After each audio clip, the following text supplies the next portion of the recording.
अजित पवार यांच्या विमान अपघात प्रकरणी विमानामध्ये 2 स्वतंत्र फ्लाइट रेकॉर्डर होते। तीव्र उष्णतेच्या संपर्कामध्ये फ्लाइट रेकॉर्डरचं नुकसान झालं, मात्र फ्लाइट रेकॉर्डर प्रयोगशाळेत यशस्वीरित्या डाउनलोड करण्यात आल्याची माहिती आहे। डेटा मिळवण्यासाठी स्वतंत्रपणे सहकार्य घेणार असल्याचं AIBनं म्हटलेलं आहे।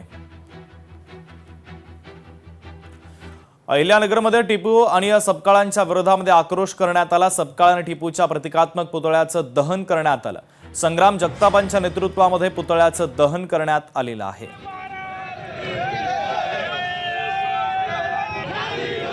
धर्मांध लोकांशी म्हणजे विशेषतः टिप्याशी हे करण्याचा प्रयत्न या हर्षवर्धन सपकाळे व्यक्तीने केलेला होता।